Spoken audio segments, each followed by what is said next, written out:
In a quiet Seattle apartment, a successful software engineer was about to receive a phone call that would shatter her carefully constructed independence.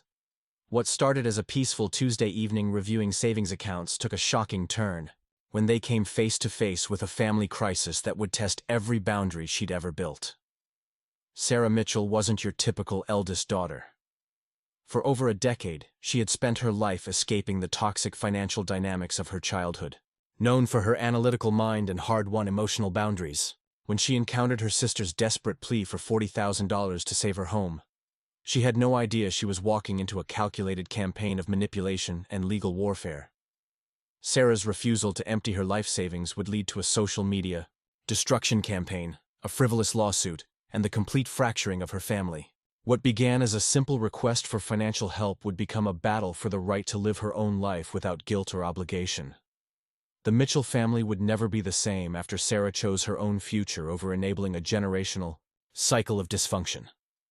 Before we jump back in, tell us where you're tuning in from, and if this story touches you, make sure you're subscribed, because tomorrow, I've saved something extra special for you.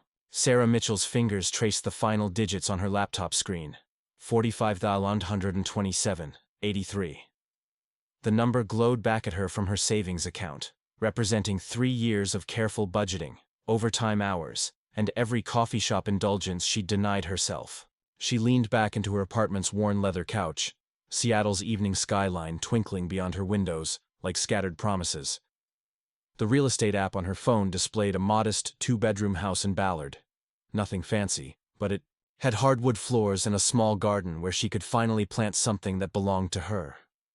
After years of feeling rootless, of running from the suffocating dynamics of her childhood home in Ohio, this money represented more than a down payment. It was freedom.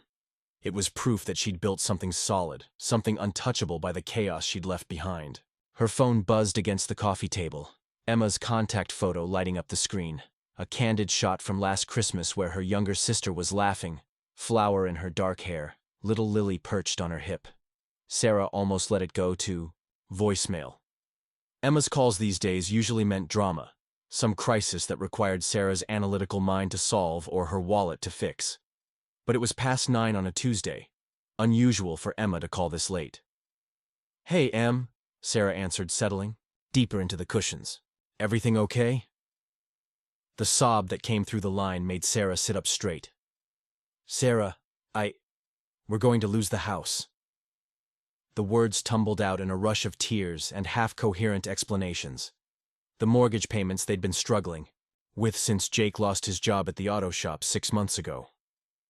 Emma's freelance graphic design work that had dried up when her biggest client went under. The foreclosure notice that arrived yesterday, giving them 14 days to bring the account current. $40,000, Sarah. That's what we need. I know it's a lot, but 40,000? Sarah's voice came out sharper than she intended. The number hit her like a physical blow, nearly matching the entire contents of her savings account. "Emma, how did it get this bad? Why didn't you tell me sooner?" "We thought Jake would find something steady. We thought my client would pay the invoices they owed. We thought—" Emma's voice cracked. "We thought we could handle it ourselves." Sarah closed her laptop, the house listing disappearing from view. Her mind automatically shifted into problem-solving mode, the role she'd been trained for since childhood. Calculate the debt, assess the timeline, find the solution. But underneath the familiar patterns, something rebelled. "What about Mom and Dad? Have you asked them?" "They don't have it. Dad's been working reduced hours since his back injury, and Mom's already helping with Lily's daycare. Sarah, you're the only one who—" Emma's pause stretched long enough for Sarah to fill. In the unspoken words, "You're the only one with money." The weight of expectations settled on Sarah's shoulders like a familiar coat. Heavy, uncomfortable, but worn so often it felt natural.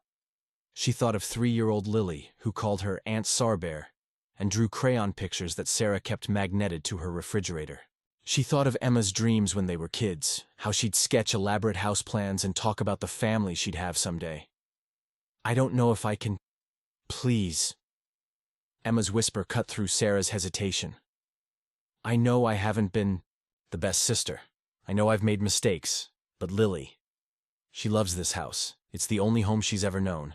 Before Sarah could respond, she heard movement on Emma's end, voices conferring in urgent whispers. Then a different voice came on the line, deeper, more commanding. "Sarah, it's Mom." Linda Mitchell's voice carried the same authoritative tone that had governed Sarah's childhood. The voice that could make her feel guilty for wanting seconds at dinner or asking for new school clothes. Even at 28, living 2,000 miles away, Sarah felt herself straightening unconsciously. "Mom, I was just talking to Emma about helping your sister save her home. Yes, I heard." Linda's words carried the weight of unquestioned certainty. "Of course you'll help. Family helps family. That's what we do." The casual assumption in her mother's voice, not a request but a foregone conclusion, sparked something defensive in Sarah's chest. "It's not that simple, Mom. $40,000 is what you make in a few months, from what Emma tells me. You've been blessed with success, Sarah. God expects us to share our blessings with those who need them most." Sarah bit back her first response. Her success wasn't a blessing that had fallen from the sky. It was built on 12-hour days, night classes, and years of saying no to everything that wasn't essential. The programming skills she'd taught herself in her cramped college apartment. The networking events she'd forced herself to attend despite her introversion. The countless sacrifices that her family had never seen or acknowledged. "I need time to think about this," Sarah said carefully. "Time." Linda's voice rose. "There isn't time, Sarah. The foreclosure notice gives them 2 weeks. Every day you spend thinking is a day closer to your niece losing her home."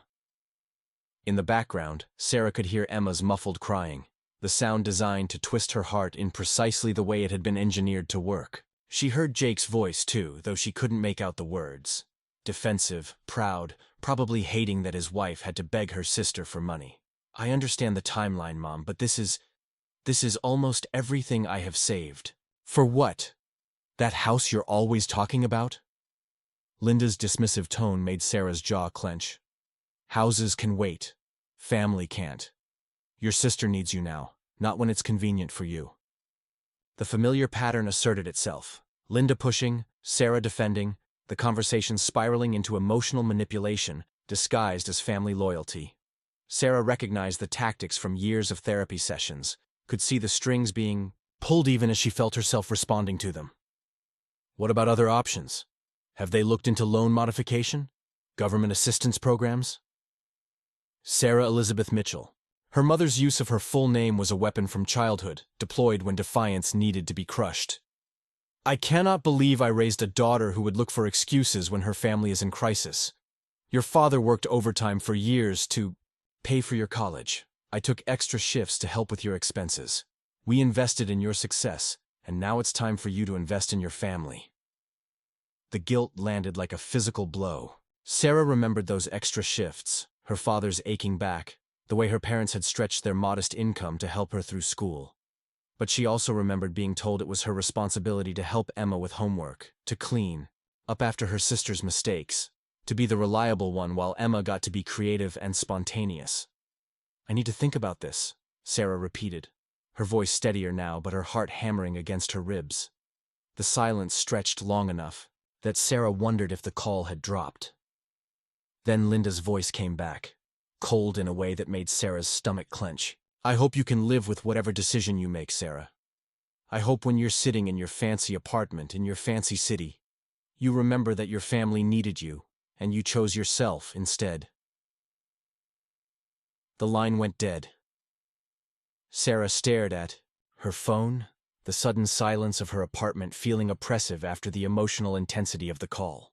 Outside her windows, Seattle continued its evening rhythm, traffic flowing along the waterfront, the distant sound of a ferry horn, the ordinary life of a city that didn't know her world had just tilted sideways. She looked at her laptop again, at the closed lid that hid the house listing she'd been so excited about minutes ago.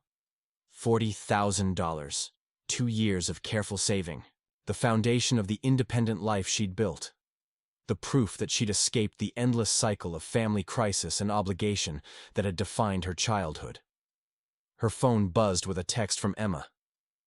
"Please don't let Lily lose her home. She asks about you every day."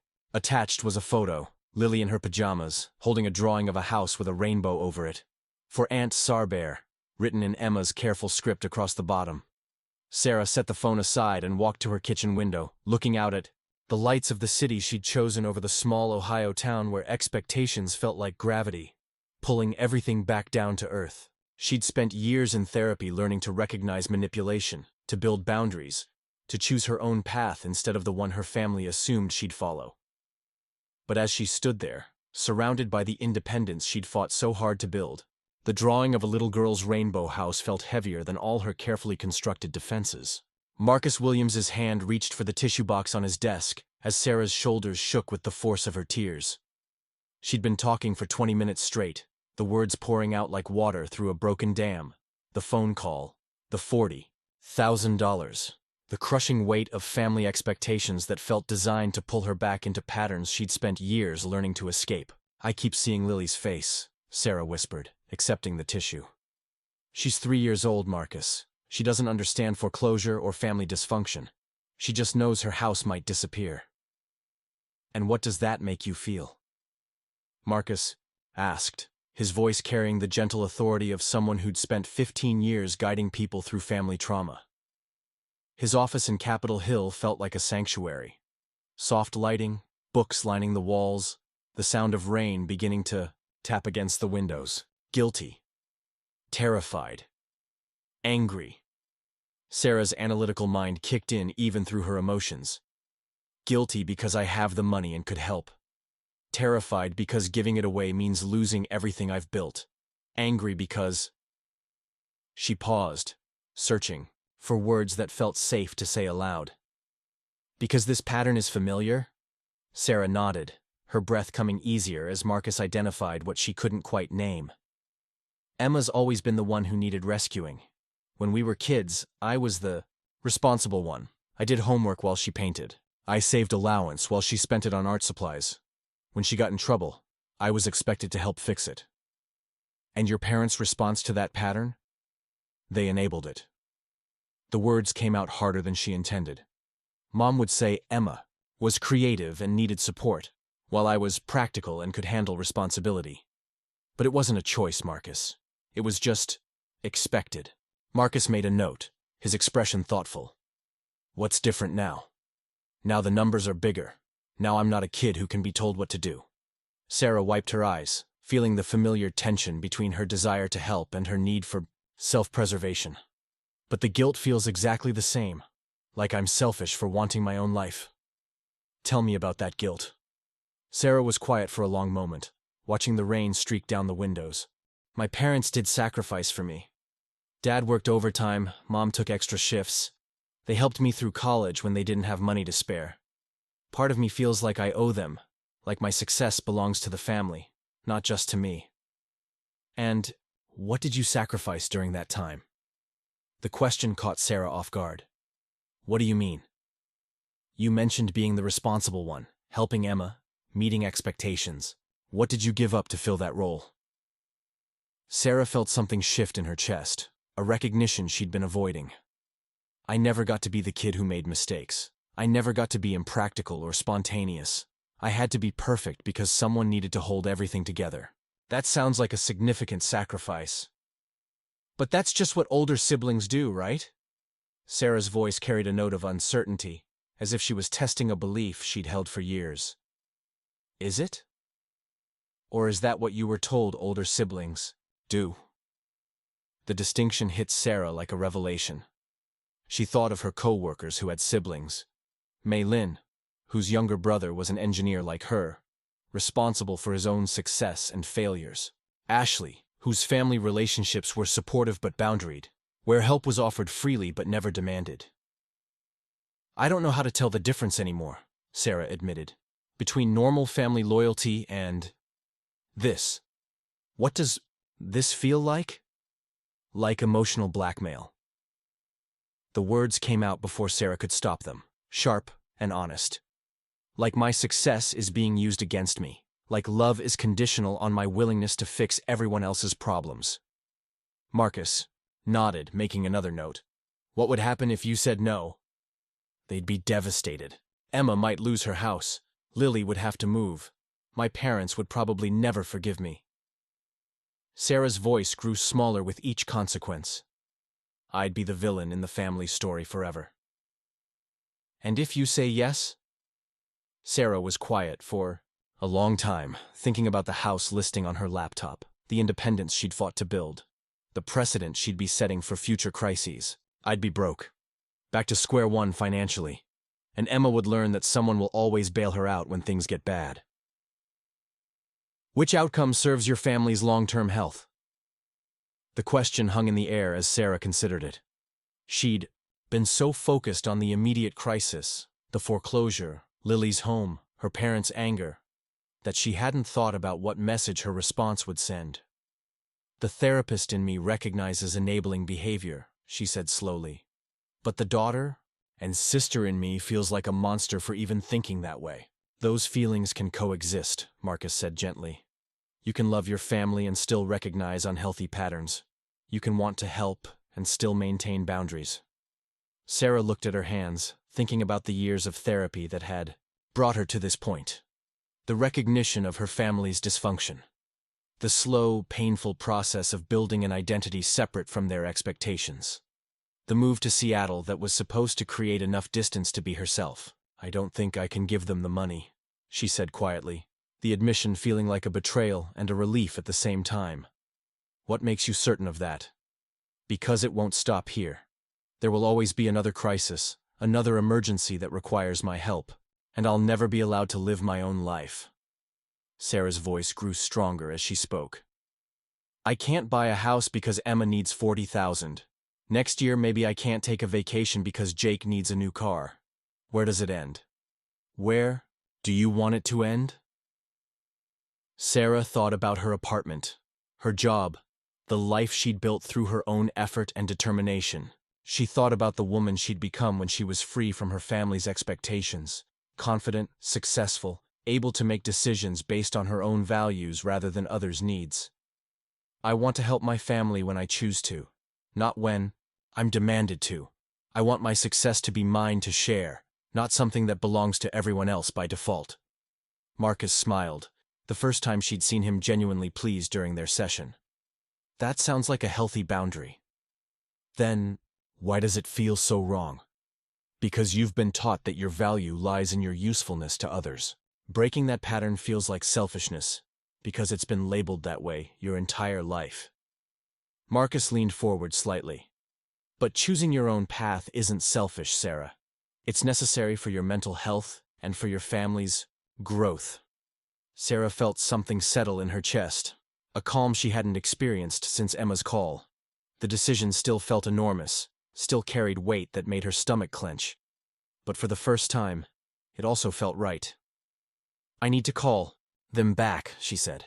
How are you feeling about that conversation? Sarah managed a small smile. Terrified, but certain.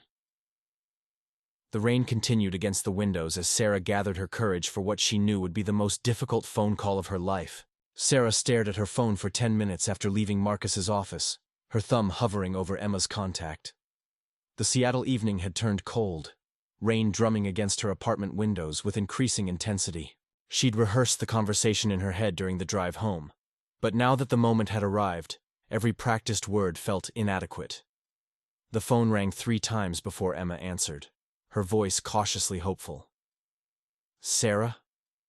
Did you think about what we talked about? I did. Sarah's voice came out steadier than she felt. Emma, I can't give you the $40,000. The silence stretched so long that Sarah wondered if the call had dropped. When Emma finally spoke, her voice was barely a whisper. What do you mean you can't? I mean I won't. I know that sounds harsh, but… You won't? Emma's voice cracked. Sarah, we're talking about my home, about Lily's home. How can you just say no? Sarah closed her eyes, hearing Marcus's words about healthy boundaries. Because giving you this money won't solve the real problem. It'll just postpone it. The real problem is that we're going to be homeless in 2 weeks. Emma's desperation bled through the phone. I don't understand how you can be so cold about this. I'm not being cold. I'm being realistic.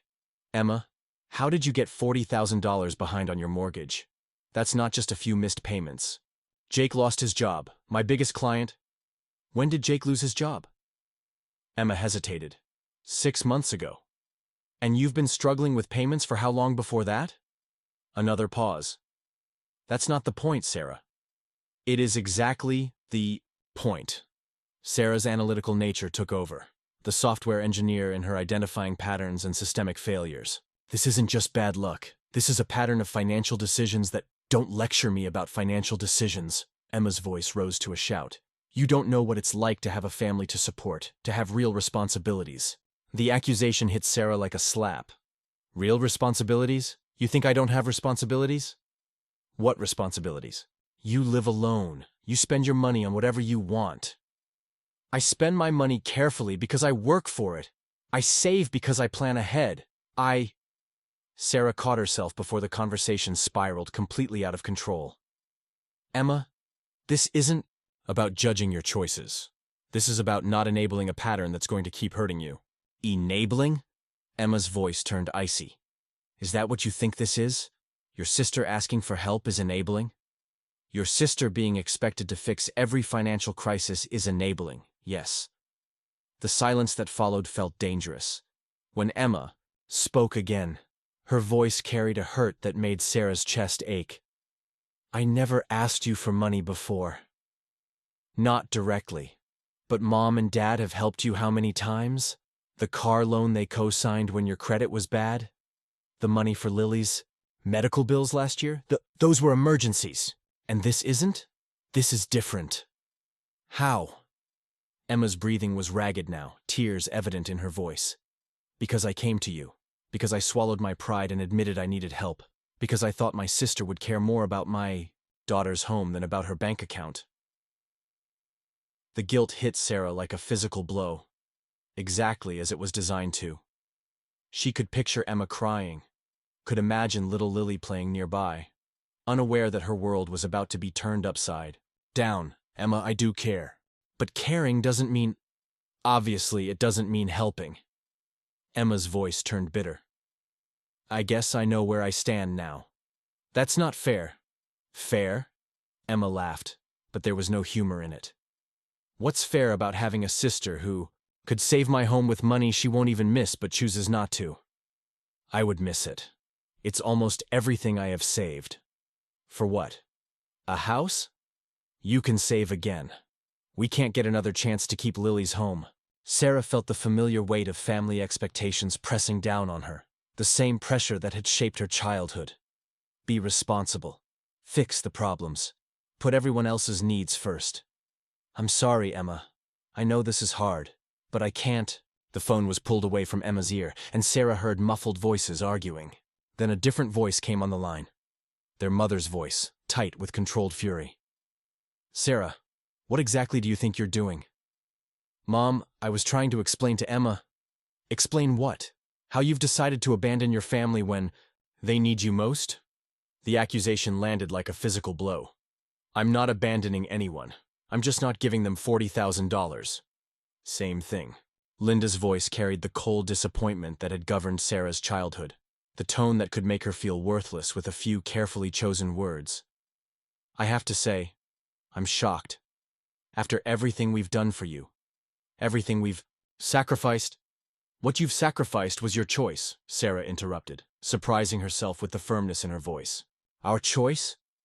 Our choice was to be good parents, to invest in our children's futures. And this is how you repay us? By living my own life? By making my own financial decisions? By being selfish? Linda's composure cracked, her voice rising. By caring more about yourself than about your 3-year-old niece. In the background, Sarah could hear Emma sobbing and Jake's voice, low and angry. She caught fragments. Told you she wouldn't. And never really been part of this family. This isn't about Lily, Sarah said, though her voice shook as she said it. It's exactly about Lily. It's about a little girl who's going to lose her home because her aunt cares more about money than family.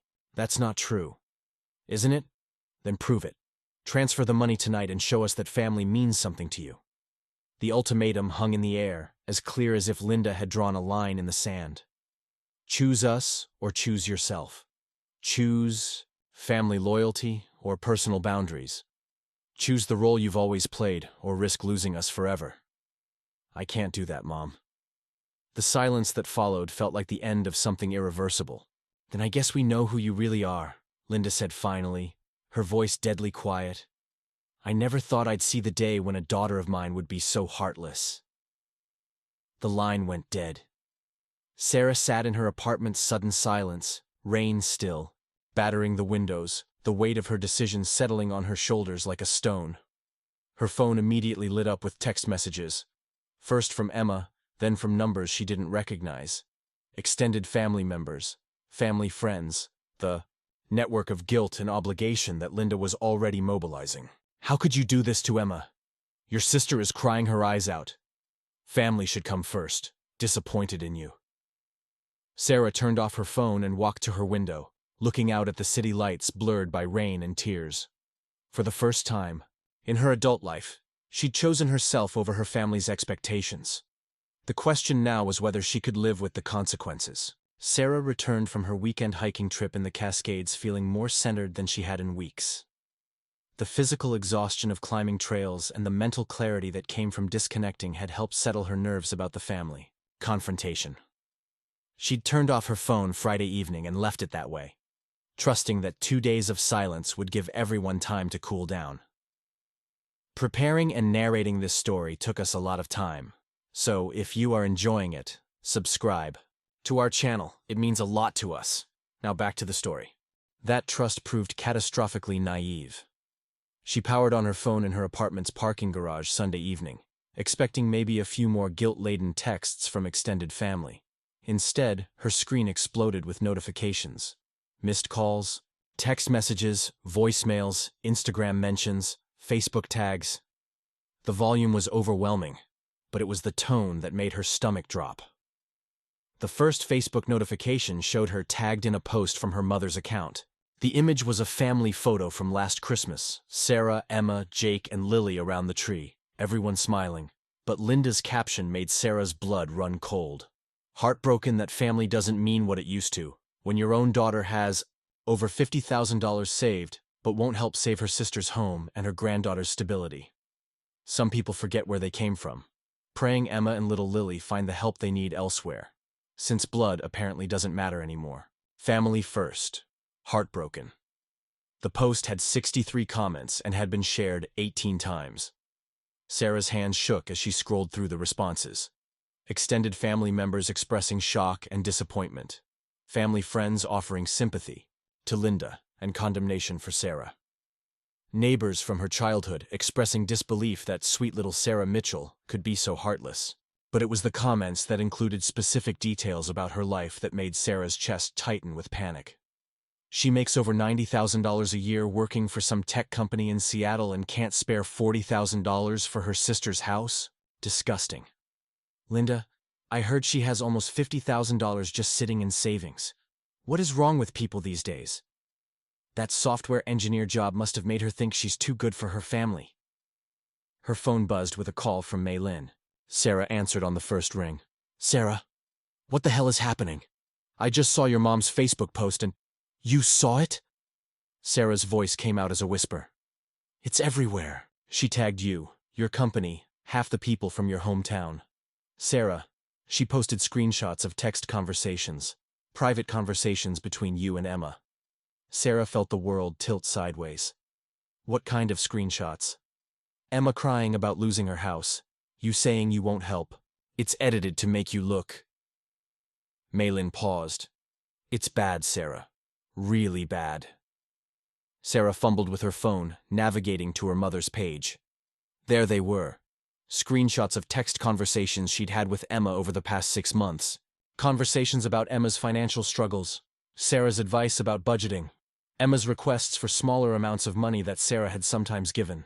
But edited together, stripped of context, they painted a picture of a wealthy, heartless sister repeatedly refusing to help her struggling family. This is insane, Sarah breathed. It gets worse. Check Instagram. Sarah switched apps with trembling fingers. Her mother had posted to Instagram as well, but this time with photos of 3-year-old Lily. Pictures of the little girl in her bedroom, playing in their backyard, hugging her stuffed animals. The caption read, "This precious baby might lose her home because some people value money more than family." Lily asks every day when Aunt Sarah is coming to visit. I don't know how to tell her that Aunt Sarah doesn't want to help save her house. Please pray for this innocent child who doesn't understand why adults make selfish choices. She's using Lily, Sarah said, her voice hollow. She's putting a 3-year-old's face on social media to guilt-trip me. Sarah, you need to call your lawyer. This is harassment, maybe defamation. I don't have a lawyer. Then get one, tonight. Sarah's phone buzzed with another call, this time from an unknown number. She ignored it, but immediately got a text from the same number. Saw your mom's post. Can't believe you'd let your niece become homeless. Disgusted. Mei Lin, people I don't even know are calling me. Because your mom included your phone number in one of her comments. Sarah, you need to get off social media right now and figure out how to handle this. Sarah hung up and immediately began checking the damage. Her mother had been busy over the weekend. Posts on Facebook, Instagram, Twitter. She'd created a narrative of a successful, selfish daughter abandoning her struggling family. She'd shared Sarah's company name, mentioned her salary, detailed her savings account balance with frightening accuracy. The worst part was how effectively the story was spreading. Family friends were sharing the posts with their own commentary. High school acquaintances were chiming in with memories of Sarah being stuck up, even as a teenager. The narrative was taking on a life of its own, growing more distorted with each share and comment. Her work email had 3 messages marked urgent. Her boss, Michael, had sent a brief note. Sarah, please call me first thing Monday morning. We need to discuss some concerns that have been brought to my attention.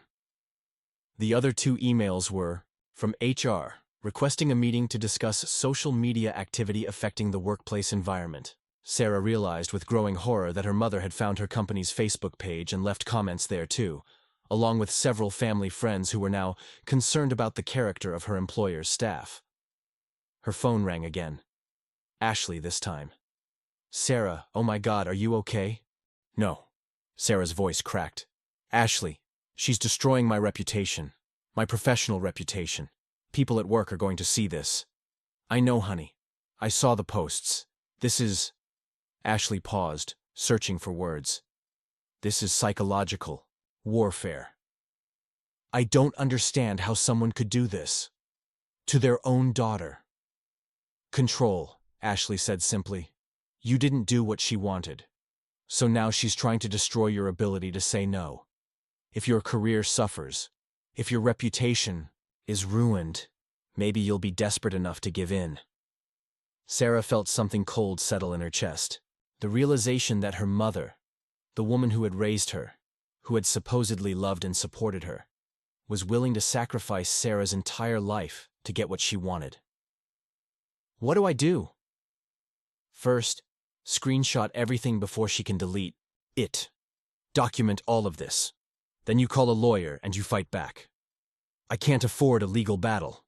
You can't afford not to fight this. Sarah, she's trying to destroy your life because you wouldn't empty your savings account. This isn't love. This isn't even anger. This is calculated destruction. Sarah looked around her apartment, her sanctuary, her symbol of independence, and realized that the distance she'd put between herself and her family meant nothing. In the age of social media, there was nowhere to hide from people determined to hurt you. Her phone buzzed with another notification. Another stranger commenting on her mother's post. Another share spreading the story further into the digital world. Another small cut in the death by 1,000 wounds that her family had decided she deserved. The war had begun, and Sarah was just beginning to understand how much she had to lose. Sarah's Monday morning began with the sharp rap of knuckles against her apartment door at 7:15 a.m. Through the peephole, she saw a man in a cheap suit holding an official-looking envelope. Her stomach dropped even before he spoke. Sarah Mitchell, you've been served. The envelope felt heavier than it should have as she carried it to her kitchen table, her hands trembling as she broke the seal. The legal documents inside were dense with formal language, but the essential facts cut through. The legalese like a knife. Mitchell vs. Mitchell. Complaint for intentional infliction of emotional distress. Damages sought, $100,000. Her parents were suing her.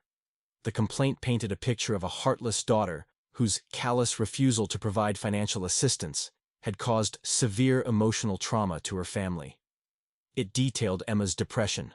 Following Sarah's refusal, Linda's stress-induced medical complications, and the psychological damage inflicted on 3-year-old Lily by the prospect of losing her home. Sarah stared at the papers until the words blurred together, unable to process that this was real. Her phone rang. Michael, her boss. But she let it go to voicemail. She couldn't handle a conversation about her professional reputation when her personal life had just exploded into legal warfare. By 10 a.m., she was sitting in the downtown office of David Park, a family law attorney she'd found through frantic Google searches and increasingly desperate phone calls. His office occupied the 15th floor of a gleaming tower, with views of Elliott Bay that reminded Sarah of the life she'd built and might now lose. "This is textbook emotional manipulation masquerading as legal action," David said after reviewing the documents. He was younger than Sarah had expected, maybe 35, with the careful eyes of someone who'd seen every variation of family dysfunction. "They're not actually seeking damages. They're seeking compliance." "What do you mean?" "The lawsuit serves two purposes. First, it's expensive for you to defend, which puts financial pressure on you to settle. Second, it escalates the public humiliation campaign your mother started on social media." David leaned back in his chair. "How much do you know about your parents' financial situation?" "Not much. Dad works construction, Mom's a nurse. They've always been modest. Because someone's funding this legal action, and it's not your parents. Filing fees, attorney costs. This represents several $1,000s in upfront expenses that your parents likely don't have." The implications settled over Sarah like a cold weight. Someone else is paying for them to sue me? Family member? Family friend with money? Someone who benefits from you being financially or emotionally broken? David made notes on a legal pad. "This isn't amateur hour, Sarah. Whoever's behind this understands psychological pressure tactics." Sarah's phone buzzed with a text from Emma. "Can't believe you're forcing us into court. Just pay what you owe and this goes away." What she owed. As if her savings account was community property. As if her success was a family asset to be distributed according to need, rather than earned through her own effort. "What happens if I fight this?" "It'll cost you $15,000 to $20,000 minimum, assuming it doesn't go to trial. It'll take months, maybe over a year. The discovery process means they can demand your financial records, employment history, personal communications." David's expression was grim. "And the social media campaign will continue throughout. Probably escalate." "What happens if I don't fight it?" "They'll seek a default judgment. You'll be on record as legally responsible for their emotional damages. It sets a precedent that they can sue you whenever they feel you're not meeting family obligations." Sarah felt trapped between two devastating options: fight and lose her financial stability, along with months of her life, or surrender and lose her autonomy forever. "There's something else," David continued. "The timing of this lawsuit, combined with the social media campaign, suggests they're trying to force a quick settlement. They know you have a professional reputation to protect. My boss wants to meet with me this afternoon. HR is concerned about the workplace impact, which brings us to option 3. David leaned forward. "We file a countersuit. Harassment, defamation, intentional interference with your employment. We document everything your mother posted, every privacy violation, every attempt to damage your professional standing." Sarah thought about the screenshots she'd taken the night before. The comments from strangers calling her heartless. The shares spreading her story across social media like wildfire. Would that work? It would certainly get their attention. Fighting back might be the only thing that convinces them you're serious about boundaries. Before Sarah could respond, her phone rang. Emma's contact photo filled the screen. That Christmas picture of her laughing with Lily on her hip, flower in her hair, everything innocent and familial and safe. "I should take this," Sarah said. "Sarah?" Emma's voice was different this time, smaller, more uncertain. "Can we talk?" "I'm with my attorney, Emma." "Your attorney?" Emma sounded genuinely shocked. "Sarah, this doesn't have to be complicated. Just help us with the house and everything goes back to normal." Normal? Sarah almost laughed. You mean where I'm expected to solve every financial crisis while you and Jake make decisions without considering consequences? That's not fair. What's not fair is being sued by my own family for refusing to empty my savings account. We didn't want to sue you. Emma's voice cracked with emotion. But Mom said it was the only way to make you understand how serious this is. The only way to understand what? That actions have consequences? That borrowing money you can't pay back leads to foreclosure? Sarah, please. Emma was crying now, her words coming between sobs. I know we've made mistakes. I know Jake's been… There are things we haven't told you about why we're really in this situation. What things? The silence stretched long enough that Sarah wondered if Emma had hung up. When she finally spoke, her voice was barely a whisper. Jake has a gambling problem. Had. He's been going to meetings. But the debt. Sarah, it's not just the mortgage. There are other debts. Credit cards, personal loans, money he borrowed from. Emma's voice broke completely. How much money, Emma? Total? Almost 80,000. Sarah felt the air leave her lungs. Not 40,000 for the mortgage. 80,000 in total debt that her 40,000 wouldn't even begin to solve. The house payment would buy us time, Emma continued. Desperately. Time for Jake to get better. For me to find steady work.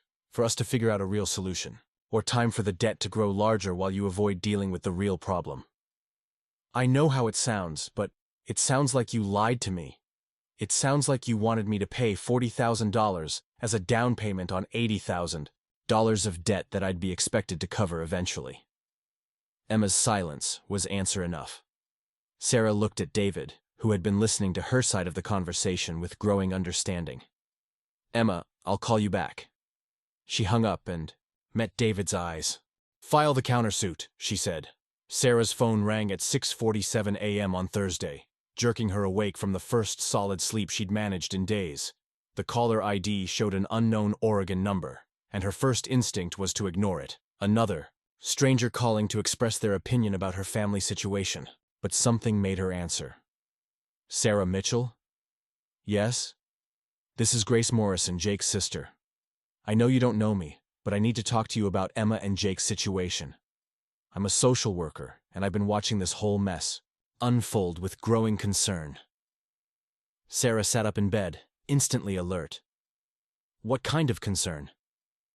The kind that comes from recognizing destructive family patterns and knowing that what's happening to you isn't about money, it's about control.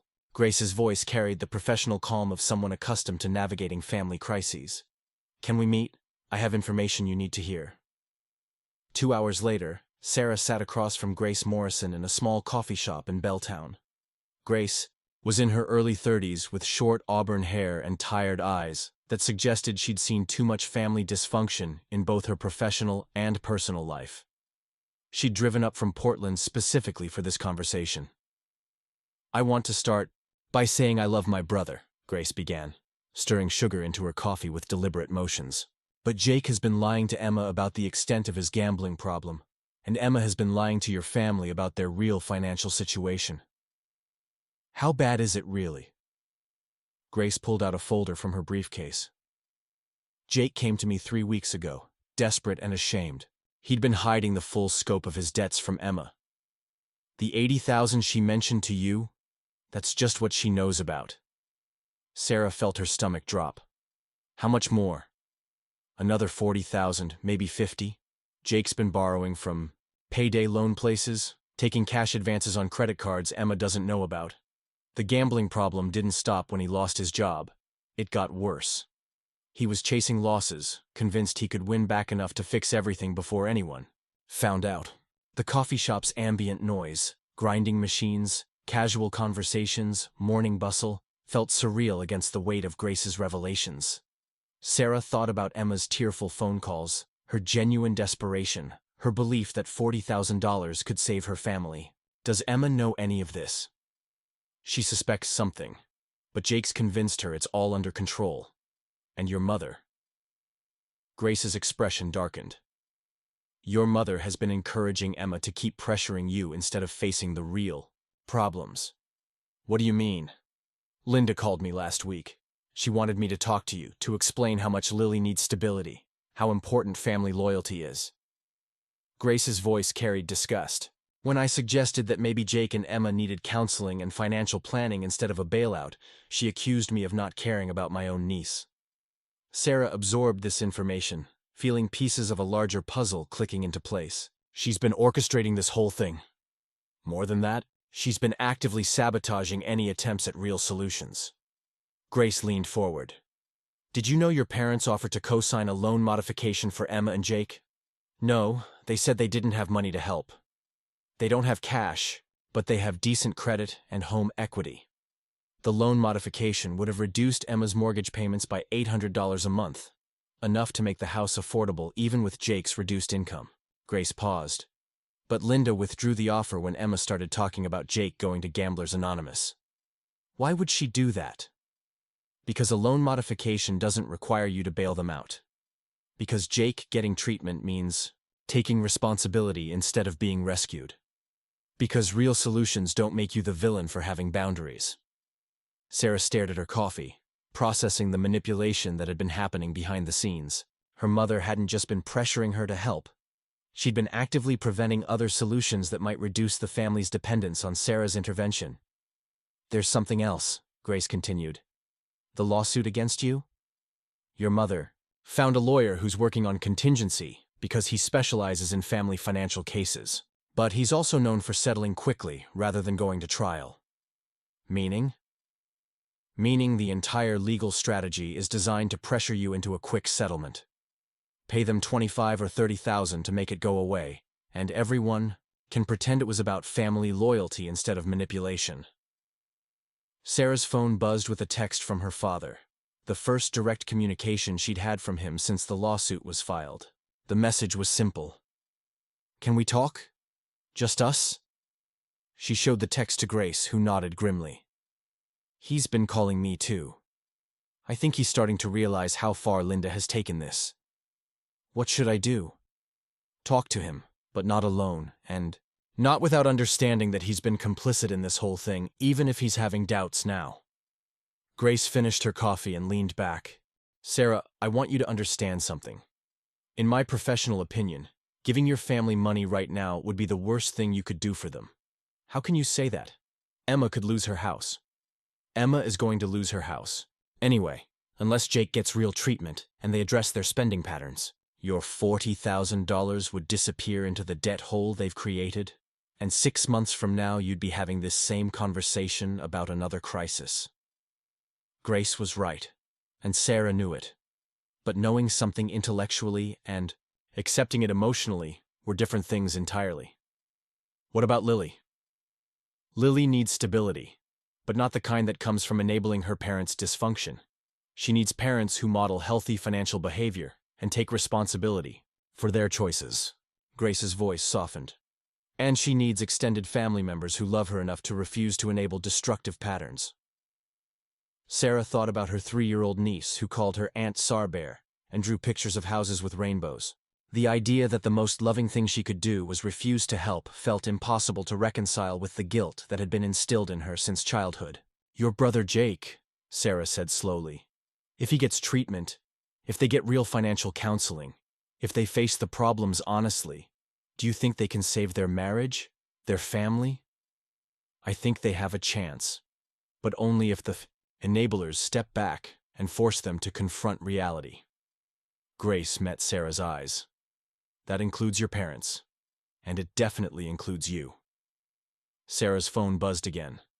Another text from her father. Please, Sarah, let me explain. She looked at Grace, who was watching her with the expression of someone who'd guided many people through impossible family decisions.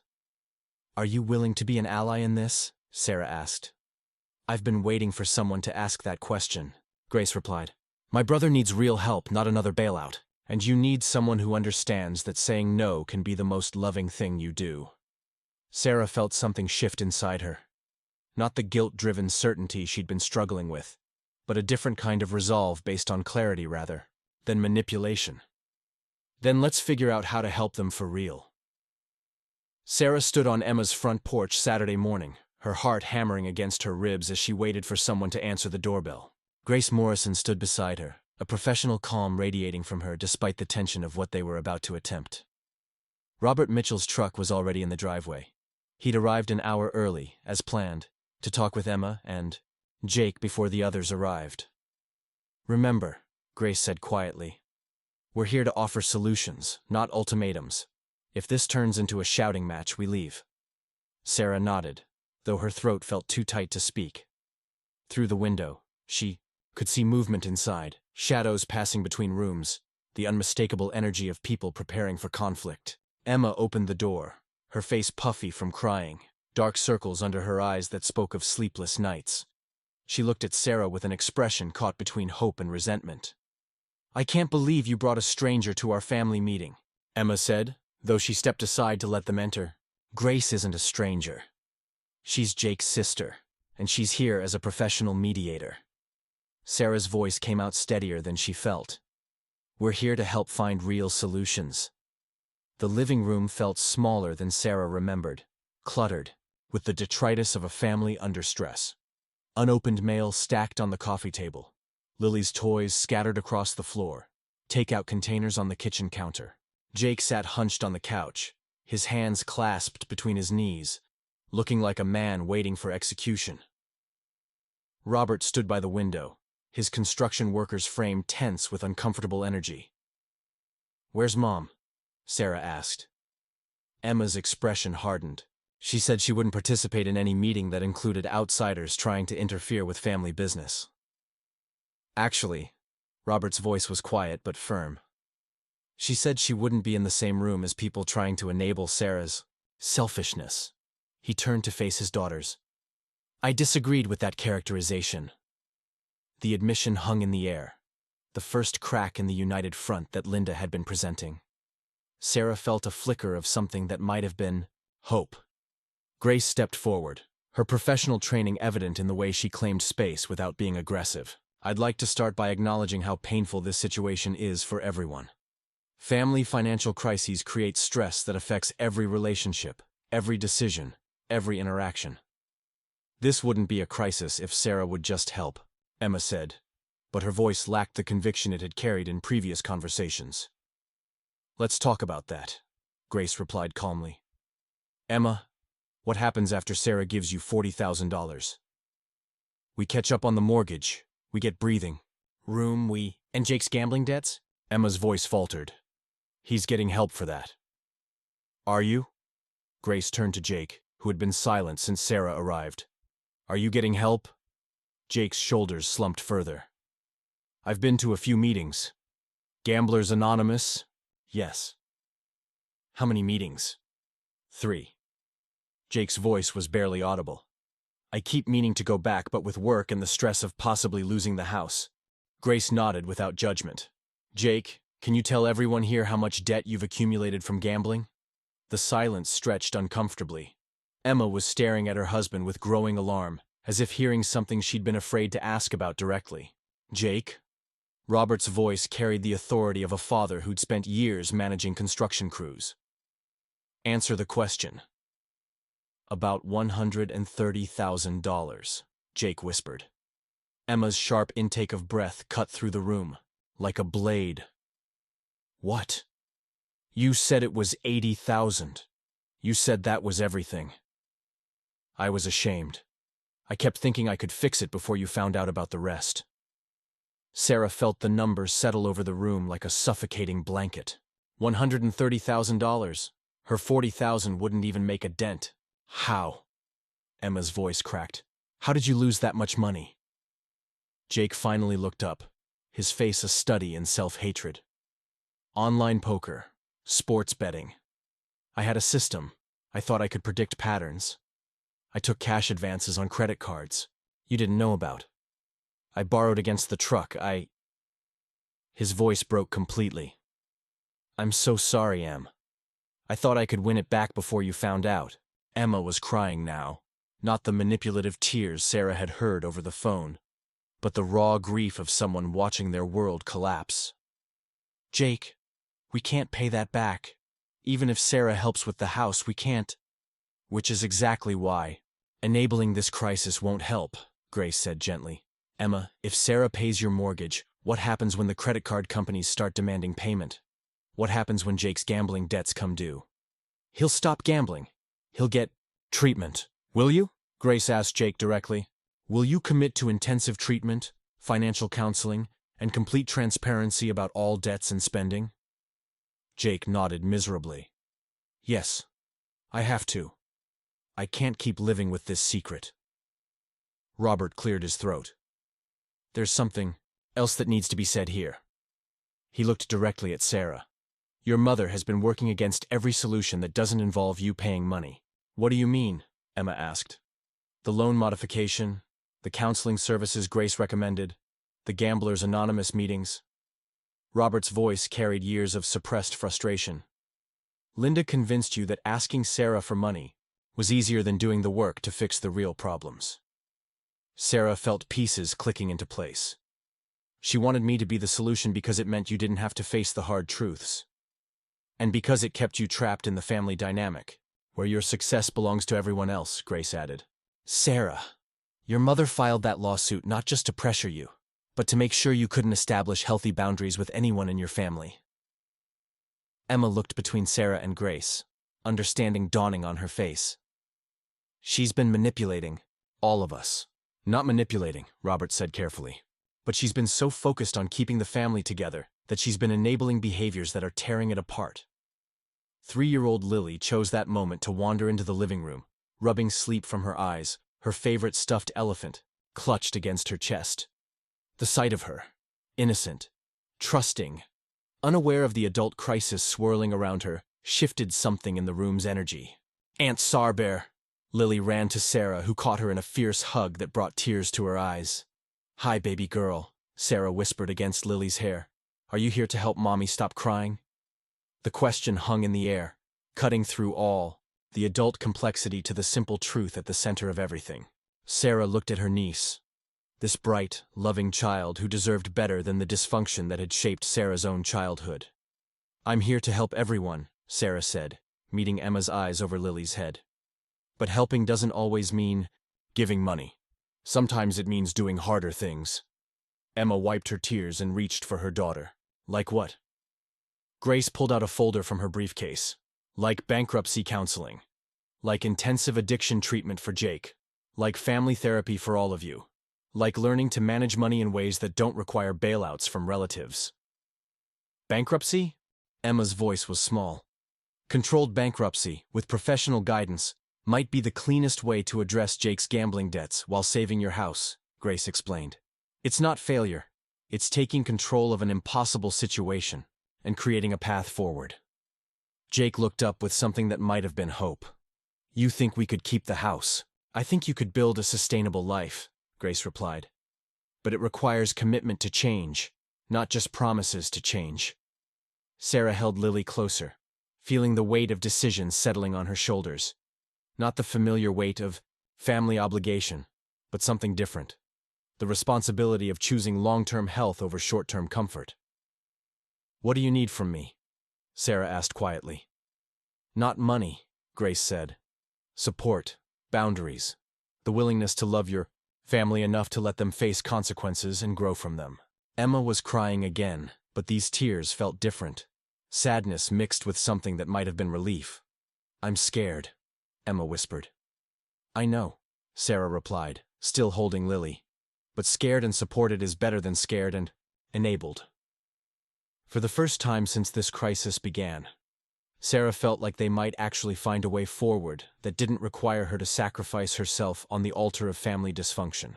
Sarah discovered the escalation Monday morning when she arrived at work to find her boss, Michael, waiting by her desk, his expression grim. The familiar bustle of the open office, keyboards clicking, coffee brewing, the low hum of productive energy, felt suddenly ominous as conversations quieted around them. We need to talk, Michael said. Conference room. Now. Sarah's stomach dropped as she followed him down the hallway, past co-workers who couldn't quite meet her eyes. Through the glass walls of conference room B, she could see Jennifer from HR already seated, a manila folder thick with documents spread before her.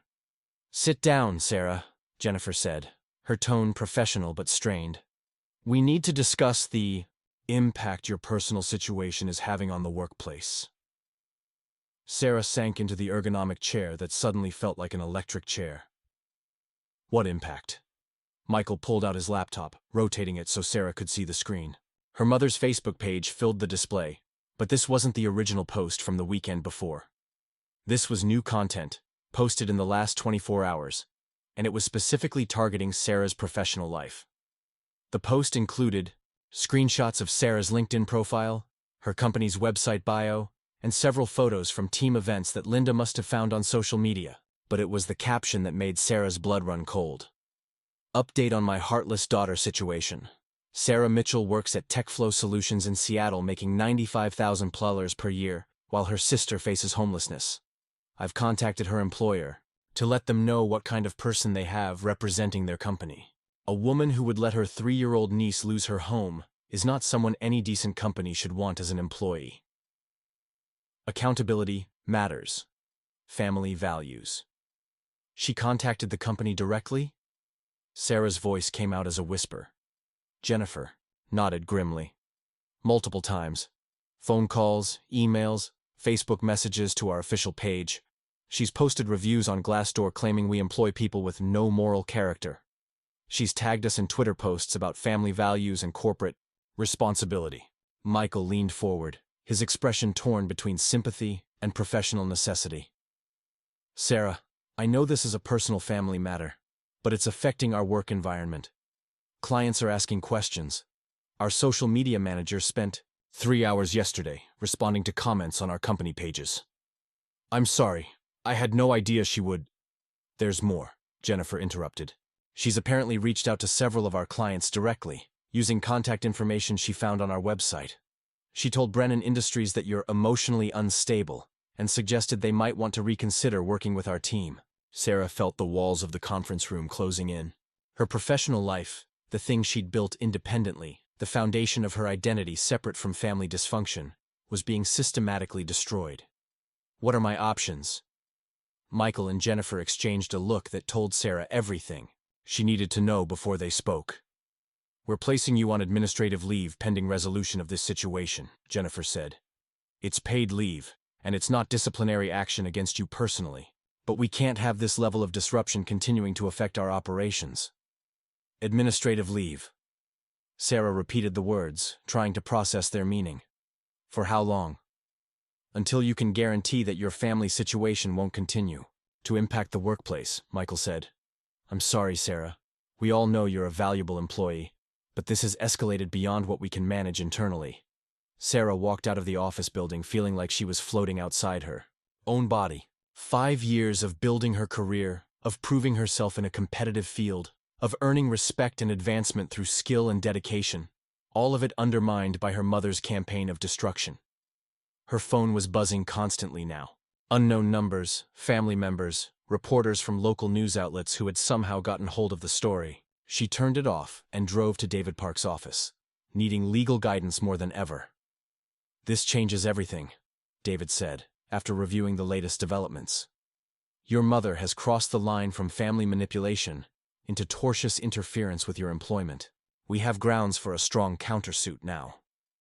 "But I'm on administrative leave. My reputation is damaged. How do I prove lost income when I might not have a job to return to?" David's expression was serious as he pulled out a thick folder. "There's something else we need to discuss. I've been negotiating with your family's attorney, and they've made a settlement offer." Sarah felt her heart rate spike. "What kind of offer?" "They'll drop the lawsuit and cease all social media activity if you pay $25,000 and issue a public apology acknowledging that you should have helped your family in their time of need." "A public apology?" "Essentially admitting fault and asking for forgiveness for your selfishness. It would be posted on social media and potentially covered by local news outlets as a feel-good family reconciliation story." Sarah stared at the settlement documents, seeing her professional obituary written in legal language. $25,000, half her savings, plus a public admission that her boundaries had been wrong, that her family's financial irresponsibility was somehow her fault to fix. "What happens if I take the settlement?" "Legally, the immediate problems go away. The lawsuit disappears, your mother stops the social media campaign, you can probably return to work. David paused. But you're essentially paying for the privilege of being manipulated, and you're setting a precedent that lawsuits and public humiliation campaigns work. What happens if I don't? We file our countersuit and fight both cases. It'll cost you more money in legal fees, take longer to resolve, and there's no guarantee about your job situation. But if we win, you establish legal boundaries and potentially recover damages for the harm they've caused to your reputation and career. Sarah thought about Emma and Jake, about the intervention over the weekend where real progress had seemed possible, about Grace's professional guidance and her father's growing willingness to stand up to Linda's manipulation, about 3-year-old Lily, who deserved better than the dysfunction that had shaped Sarah's childhood. If I settle, what happens to Emma and Jake? To their recovery process? They learn that manipulating you works. Your mother learns that escalating to legal and professional destruction gets results. The cycle continues. Sarah's phone, which she'd turned back on, buzzed with a text from Grace Morrison. Jake checked himself into a residential treatment program this morning. Emma is devastated but committed to the bankruptcy counseling. They're choosing the hard path. What will you choose? The text felt like a sign from the universe, a reminder that real change was possible, but required courage from everyone involved. Another text came through, this time from her father. I'm filing for separation from your mother. I can't be part of this destruction anymore. I'm sorry it took me so long to find my backbone. Sarah stared at the message, processing the reality that her family was fracturing in ways that went far beyond her refusal to provide $40,000. Her father's marriage was ending. Emma and Jake were facing financial ruin and addiction recovery. Linda's campaign of manipulation was destroying relationships faster than any honest conversation ever could.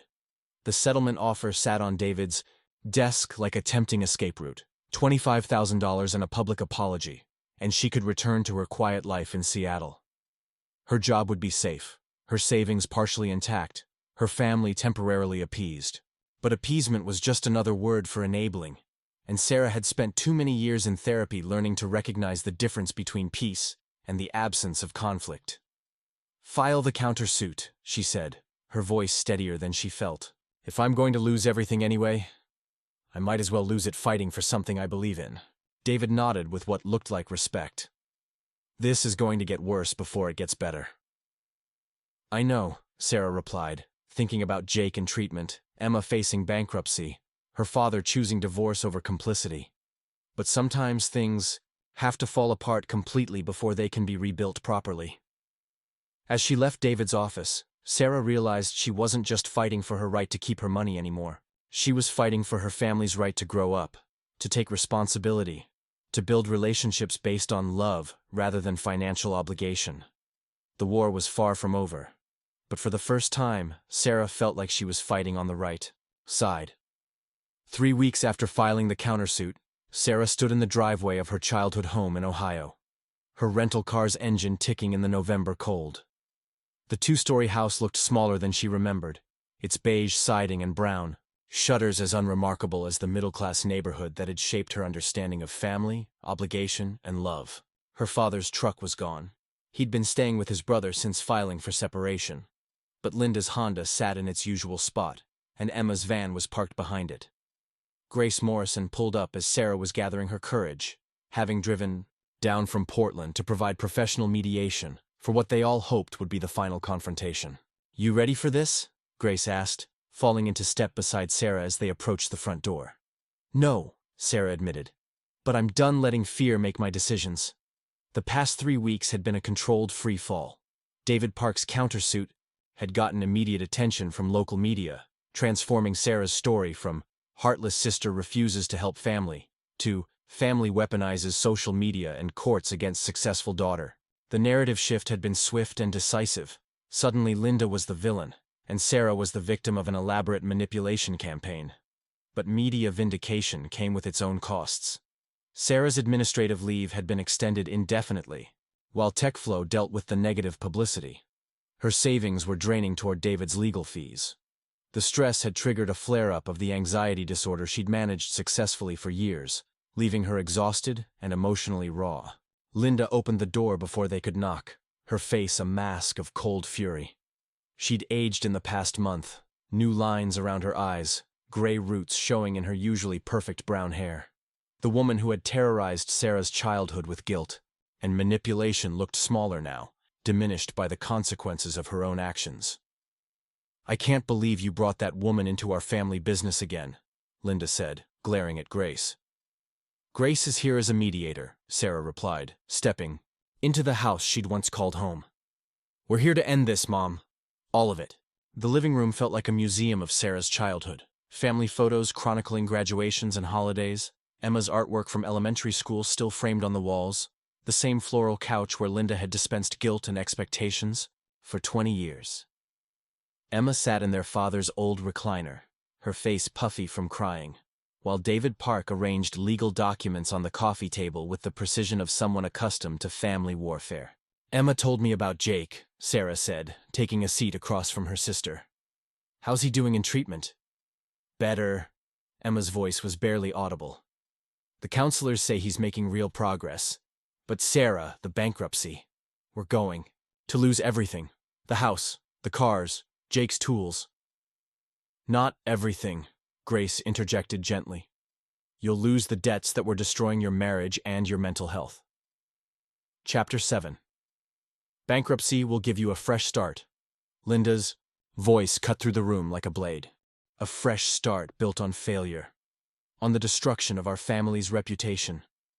All because my daughter chose money over blood. Sarah felt the familiar weight of guilt pressing down on her shoulders, the gravitational pull of patterns established in childhood. But this time, she also felt something else, the strength that came from months of therapy, from professional support, from finally understanding the difference between love and manipulation. "No, Mom. All because you chose control over love." The words hung in the air like a challenge. Linda's face flushed with anger, but before she could respond, David cleared his throat. "We're here to discuss settlement terms for both lawsuits," he said in his professional voice. "Mrs. Mitchell, your attorney has recommended that you accept our terms given the strength of our defamation and harassment claims." Linda's lawyer, a tired-looking man named Peterson, who specialized in frivolous family lawsuits, nodded reluctantly. "The social media evidence is extensive, and the interference with Ms. Mitchell's employment creates substantial liability." "What are you asking for?" Linda's voice was tight with barely controlled rage. David consulted his notes. "Complete cessation of social media activity regarding Sarah or her financial decisions. Public retraction of previous posts and statements. Formal acknowledgement that the original lawsuit was without merit. And payment of Sarah's legal fees and lost wages." "How much?" Emma asked quietly. $35,000. The number settled over the room like a physical weight. Linda's face went pale, and Emma looked stricken. Sarah realized with a twist of irony that her family would now owe her almost exactly what they'd originally demanded. "I don't have that kind of money," Linda whispered. "Which brings us to the real settlement terms," Sarah said, looking directly at her mother. "I'll waive the monetary damages on one condition." "What condition?" Sarah took a deep breath, feeling the weight of this moment. The culmination of months of struggle, years of therapy, a lifetime of learning to separate love from obligation. "You get therapy, real therapy, with a licensed professional who specializes in family dynamics and manipulation. Not one session, not a few meetings. Sustained treatment that addresses why you think love means control." Linda's face twisted with indignation. "You want to force me into therapy?" "I want to give you a chance to rebuild relationships with your daughters based on actual love instead of guilt and obligation." Sarah's voice remained steady despite the emotion threatening to overwhelm her. "Emma's getting counseling as part of her recovery process. Dad's getting therapy to understand his role in enabling dysfunction. Jake's in treatment for his addiction. The only person not willing to do the work is you. There's nothing wrong with me. I was trying to hold this family together. By destroying my career? By manipulating Emma into believing that bailouts were better than facing her husband's addiction? By filing a frivolous lawsuit designed to financially and emotionally break me? Sarah stood up, feeling taller than she had in months. That's not holding a family together, Mom. That's tearing it apart. Emma's voice cut through the tension. She's right. Everyone turned to look at her, surprised by the quiet strength in her words. Mom, what you did to Sarah was wrong. I was so desperate to save my house that I let you convince me it was about family loyalty. But it wasn't. It was about avoiding hard truths. Linda looked between her daughters, seeing perhaps for the first time that her manipulation had backfired completely. Instead of bringing Sarah back into line, it had pushed both daughters toward independence. And if I refuse therapy? Linda asked. Then we proceed with the full lawsuit. You'll owe me $35,000 you don't have, and you'll have no relationship with me going forward. Sarah's voice was calm but final. I'm done being manipulated, Mom. I'm done having my success treated as family property. I'm done enabling your dysfunction. You're choosing to destroy our family. No, Sarah replied. I'm choosing to save it. But only if you're willing to do the work to deserve it. The silence stretched long enough for Sarah to hear the clock ticking on the mantel, the same clock that had marked time during countless family arguments in this room. But this time felt different, final in a way that previous confrontations never had. Linda looked at her daughters, at the legal documents that would hold her accountable for her actions, at the choice between growth and continued manipulation. Fine, she said finally, her voice small and defeated. I'll go to therapy. Sarah felt something release in her chest, not relief exactly, but a cautious hope that real change might finally be possible. Thank you, she said. That's all I wanted. A chance for us to love each other without conditions. For the first time in months, the possibility of a healthy family relationship didn't feel impossible. 6 months later, Sarah stood in the sunlit kitchen of her new home in Ballard, watching morning light stream through windows that finally, legally, belonged to her. The house was smaller than the one she'd originally planned to buy, her savings depleted by legal fees and months of reduced income. But it was hers. Every mortgage payment, every careful decision about furniture and paint colors, every small improvement represented a choice made freely rather than under the weight of family obligation. The coffee maker gurgled to life as she reviewed the agenda for the support group meeting she'd be facilitating that evening. Boundaries and family. Finances had started as an informal gathering of 5 people in a community center basement. 6 months later, it had grown to over 30 regular attendees, with a waiting list of people desperate for guidance on navigating toxic family dynamics around money. Her phone buzzed with a text from Emma. Jake graduated from the extended treatment program yesterday. 6 months clean and sober. We wanted you to know. Sarah smiled, typing back. That's incredible. How are you both doing? Scared? Hopeful? Learning to talk about money without screaming at each other? The bankruptcy was finalized last week. We lost the house, but we're renting a small place near Jake's new job. Lily loves the playground in the complex. The correspondence felt different now. Direct communication between sisters rather than manipulation filtered through parental pressure. Emma's texts over the past months had chronicled a difficult but genuine transformation. Marriage counseling sessions where she and Jake learned to address addiction and enabling patterns, financial literacy classes that taught them budgeting, skills they'd never developed, individual therapy that helped Emma understand her own role in the family dysfunction. They'd lost the house that had sparked this entire crisis, but in the process, they'd gained something more valuable. A relationship based on honesty rather than avoidance. Another text arrived, this time from her father. Divorce finalized yesterday. Strange to feel relieved and sad at the same time.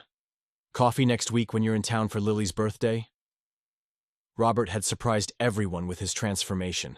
The quiet man who'd spent decades avoiding conflict had found his voice during the legal proceedings, choosing divorce over returning to a marriage built on enabling and manipulation.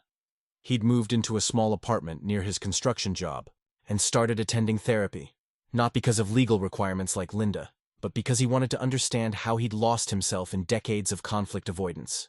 Their rebuilding relationship was tentative but genuine. Coffee conversations where Robert talked about learning to express his own needs, about recognizing the difference between peace and the absence of conflict, about his regret for the years He'd let Linda's manipulation shape family dynamics. It wasn't the father-daughter relationship of Sarah's childhood, but it was honest in a way that felt revolutionary. Sarah's laptop chimed with an email from her editor at Medium, where she'd been writing about family financial boundaries. Her article series, The Price of Family Loyalty, had gone viral, resonating with thousands of people navigating similar dynamics. The response had led to speaking engagements, consulting opportunities, and eventually to the decision to leave traditional software engineering for work that felt more meaningful. The career change hadn't been planned, but it emerged naturally from her experience. Companies were hiring her to consult on workplace policies around family harassment. Therapists referred clients who needed guidance on financial boundaries. The crisis that had nearly destroyed her professional life had ultimately led her to work that felt aligned with her values in ways programming never had. Her doorbell rang, interrupting her morning routine. Through the peephole, she saw Grace Morrison holding a bouquet of flowers and wearing the tired but satisfied expression of someone who'd just finished a difficult case. "Thought you might want to hear how the family intervention went yesterday," Grace said, settling into Sarah's kitchen with the easy familiarity of someone who'd become a genuine friend through shared crisis. The Hendersons? Textbook case of financial enabling disguised as love. The parents were threatening to disown their daughter if she didn't pay for her brother's third stint in drug treatment.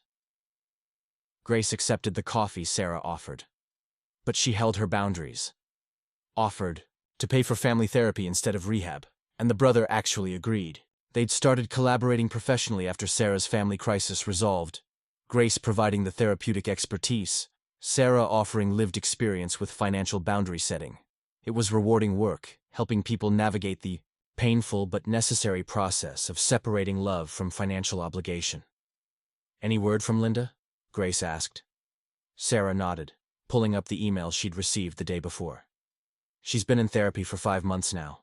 Her therapist thinks she's making genuine progress on understanding the difference between support and control." "Are you ready for contact?" "I don't know, maybe." Sarah stared out her kitchen window at the small garden where she'd planted tomatoes and herbs, simple things that belonged entirely to her. She sent a letter last month. An actual apology, not the manipulative kind. She acknowledged specific behaviors and took responsibility without trying to justify them. That's significant progress. It is. But I'm not sure I'm ready to risk the relationship I've built with Emma and Dad by reintroducing Linda's influence. Sarah's honesty felt freeing rather than guilty now. Maybe someday. But not yet. Grace nodded, understanding. Forgiveness doesn't require restoration. You can wish someone well without letting them back into your life. Sarah's phone buzzed with a reminder about her afternoon video call with Ashley Thompson, who had started a similar support group in Portland. Their friendship had deepened through the crisis, based now on mutual respect rather than Ashley's role as emotional support during family trauma. The rest of Sarah's day unfolded with the quiet satisfaction of a life built on her own terms. Work that felt meaningful, relationships based on mutual respect rather than obligation, financial decisions made according to her own values and goals. The crisis had cost her significant money, career disruption, and months of emotional turmoil. But it had also freed her from patterns that would have continued constraining her for decades. That evening, as she prepared for the support group meeting, Sarah reflected on the strange mathematics of her transformation. She'd refused to give her family $40,000 and ended up spending nearly that much on legal fees. But the money had bought something invaluable: the right to live her own life, to love her family on her own terms, to model healthy boundaries for her niece rather than repeating generational patterns of dysfunction. As she locked her front door and headed to the community center, Sarah felt something she'd rarely experienced in her adult relationship with her family: peace. Not the fragile quiet of conflict avoidance, but the genuine calm that came from knowing she'd chosen growth over comfort, boundaries over appeasement, authentic love over manipulative obligation. The most expensive thing she'd ever bought wasn't her house. It was her freedom from the belief that love required the sacrifice of her own well-being. And 6 months later, it still felt like the best investment she'd ever made. Up next, you've got 2 more standout stories right on your screen. If this one hit the mark, you won't want to pass these up. Just click and check them out. And don't forget to subscribe and turn on the notification bell so you don't miss any upload from us.